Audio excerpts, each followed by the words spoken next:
All right, the top 10 moves Nick Caserio has made early in free agency. We're about 5 days in from the free agent process. The top 10 moves that Nick Caserio has made, and he's made about 10 moves. We'll start at number 10, Mike Boone, running back, area of need. They signed Mike Boone, running back, still an area of need.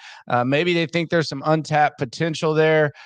Try to get him in space, try to get him to kind of revive his career. I anticipate the Texans adding a couple more running backs, and Mike Boone's probably going to have to play for his spots.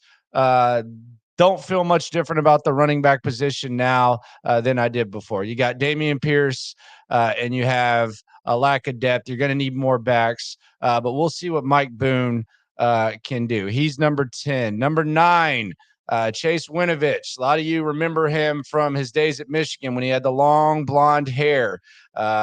He does not have that long blonde hair anymore. He's been on a couple of teams now. Some say he stops the run well. Some say that he's a spot guy. Best case scenario, you're looking at a guy who maybe plays his best football in this D'Amico Ryans swarm mentality. Chase Winovich, a camp body, a guy who's going to have to compete. He's number 9. Number 8, very popular number 8, Case Keenum. A good backup quarterback. He knows this system. He knows this city. He was at the rodeo the other day and got damn near a standing ovation. He was dressed up. He was introduced as a Texans quarterback. Every time we've mentioned Texans quarterbacks, veterans, etc., the name Case Keenum comes up. He's an absolute legend here. He's going to be, I guess, competing with Davis Mills for the backup spot. Who knows what this means for Davis Mills? But Case Keenum, a very popular pick, but you still need your starting quarterback. You got to think that guy is not on the roster yet. If Case Keenum is your spot starter, might be in a little bit of trouble. But I'm glad Case Keenum is here. Quality backup. Number 8. Number 7, Hassan Ridgeway. How is Hassan Ridgeway going to fit here? Who knows? Got the 1-year, $4 million deal. Run stuffer. Not someone that you want playing an overwhelming majority of the snaps, but the reality is that he is a very useful piece because last year the interior defensive lineman on this team just got pushed around way too much. You got to think D'Amico Ryans put in the tape and said, man, Lopez, Heinisch, these other guys, God bless them for maximizing their God-given abilities. But these guys are getting roughed up at the line of scrimmage. Needed to add a little bit of beef. Hassan Ridgeway could be that guy. Number 6, Noah Brown. Would have been second in most receiving categories on the Texans last year. That says as much about the Texans receiving core as it does anything else. Too many people are comparing Brown and Robert Woods, who we'll hear from in a sec, to other receiving cores and duos and saying he can't be your number 2, he can't be your number 3. Yeah, in a perfect scenario, Noah Brown's your 4th best receiver, and he's doing what he did for the Cowboys. Starting games when called upon and making plays when he gets the opportunity, hopefully dropping less passes. But he's a guy who can block. He's a guy, you look at San Francisco, if you watch San Francisco, and I don't like taking guys and saying, can he be this in that offense? Can he be that? I don't want to mention, Christian McCaffrey and Deebo Samuel and George Kittle and Kyle Juszczyk and say you can find those types of guys. But as far as Jennings, and he's number 15 when you watch him, a guy who does a lot of the dirty work in San Francisco. He's available to make plays at times when they need him. I could easily see Noah Brown, if we're trying to play the game that is a dangerous game to play, I could easily see Noah Brown being that guy. And the reality of the situation is you should be comparing him more to Nico Collins than, some sort of number 1, number 2 receiver. Nico Collins has been hurt a lot. Noah Brown can be a guy that fills in. You had Philip Dorsett playing critical snaps last year. Chris Moore was getting more run than he's ever gotten. Noah Brown, if you had a great receiving room, would we be talking about him being your, 3rd best receiver, 2nd best receiver, maybe even right now, assuming that Cooks is gone? Probably not. But in this situation, I could easily see a role for Noah Brown. A lot of talk about his blocking. Speaking of blocking, Andrew Beck, number 5, follow the money. It's one of the main rules of journalism. Andrew Beck, very good blocker. out of the fullback position, very good blocker out of the tight end position. You're going to see him used quite often. You're going to see him coming in motion and lead blocking. You're going to see him sneaking out of the backfield, maybe catching a few passes.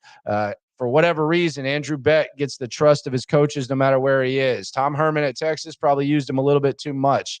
They liked him in Denver. You saw Nathaniel Hackett go far enough, way too far, I must add, running a sweep with him last year against the Texans on 3rd and short. They gave him $4 million signing bonus. I think they see something with Andrew Beck. I could see him being used a lot of ways. There's maybe some unrealized potential there. They want to run the ball. They want to be physical. They probably want to be deceptive. Andrew Beck is a guy to keep an eye on. Follow that money, $4 million. If this would have just been like a minimum signing, I would kind of say, okay, maybe he has something. But the money that they gave him in that role, keep an eye on Andrew Beck. Number 4, Robert Woods. We wanted this on this channel, Locker Room on YouTube, number 1 source for Texans daily digital content. I'm Landry Locker, Monday through Friday, 10 to 2 Central, Sports Radio 610 in the Odyssey app. We wanted Robert Woods for a lot of reasons. Knows the system. He's a veteran. He's one of those guys that you can get the ball to in dump downs. Actually outperformed Brandon Cooks. They're 2 years together in Los Angeles in this system in every single category. They chose to keep Woods. They chose to get rid of Cooks. Is he as good as Cooks right now? No. But you got Robert Woods for the price of 2 years that you're paying Brandon Cooks for 1. And I don't think he's going to be in his feelings and upset. I don't think he's connected to Jack Easterby. So I think he's going to be one of those good culture guys. Again, would have been one of the Texans' top receivers last year. Played 5 games with Malik Willis. And when Tennessee had the disastrous quarterback situation, and most importantly, you talk about the injury, he played every game last year.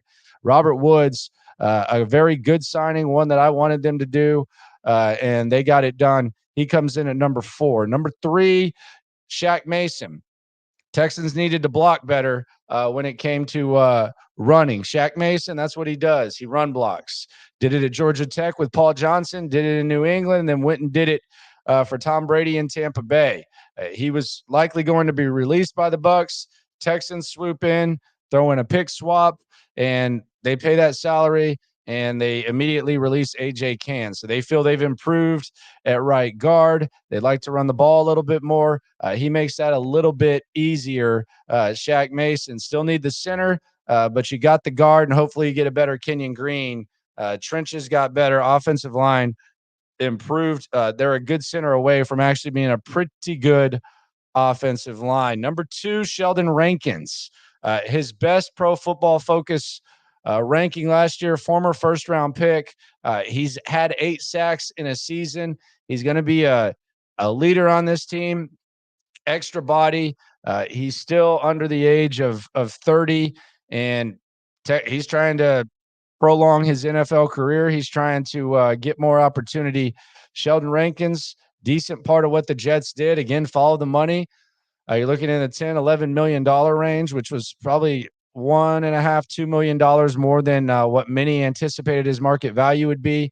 They like Sheldon Rankins, and he is a very solid addition. He makes you better when it comes to the defensive line. Number 1, Jimmy Ward. Jimmy Ward was the 96th ranked player on the NFL Network Top 100. Take with that what you wish. I'm a fan of that. I'm a fan of Jimmy Ward, what he brings. I'm a fan of what he's been through.